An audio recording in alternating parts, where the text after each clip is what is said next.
ચમચો મજામાં બધો તો હળતાણ આજે આપણે બનાવવાનું છે કચરિયું। જો આવી રીતે બધું ઘેર જ બનાવી લઈશું તો બિચારા બધાના ધંધા ભાગી પડશે, પણ શું કરીએ, આપણો તો ફાયદો જોવો પડે ને। તો એના માટે મેં 200 ગ્રામ તલ લઈને એને એકવાર ક્રશ કરી લીધા છે। હવે એમાં 150 ગ્રામ ગોળ, 1 ચમચી હૂંડ અને 2 ટેબલસ્પૂન તેલ નાખ્યું છે। તમારા જોડે તલનું તેલ હોય તો એ નાખવાનું, અને તલનું તેલ ના હોય તો સિંગ તેલ, સનફ્લાવર, મૂનફ્લાવર જે હોય નાખી દેવાનું।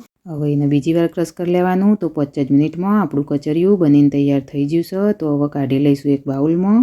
તો બહારના કચરિયાની ફિલિંગ લાવવા માટે નીચે ખજૂરનો ટુકડો, 4-5 કાજુના ટુકડા અને થોડા પમ્પકિન સીડ નાખીને ઉપર કચરિયું નાખી દેવાનું છે અને ચમચાથી આવી રીતે સેટ કરી લેવાનું છે। સેટ થઈ જાય એટલે એને ઊંધું કરીને એક ડીશમાં કાઢી લેવાનું છે। નાની આકૃતિ ઉપરથી થોડું થપથપાવાનું એટલે નીકળી જશે। તો જુઓ આપણું મસ્ત મજાનું કચરિયું બહારના કચરિયાની ફિલિંગ હાથે બનીને તૈયાર થઈ ગયું છે। ખાવાની વાર છે તો હું એક ઇમ્પોર્ટન્ટ વાત કહી દઉં, મારે અહીંયા ગોળ ઢીલો હતો એટલે મેં સમાર્યા વગર નાખ્યો છે, પણ તમારે સમારીને જ નાખવાનો, નકર કચરિયું ઘેર બનાવવાની લાઈમાં મિક્સર બગાડીને બેસી જશો। હળતાણ હવે ખાઈને કહું કે જેવું બન્યું છે તો હું લાઈક અને સબસ્ક્રાઈબ કરી દેજો। Thanks for watching.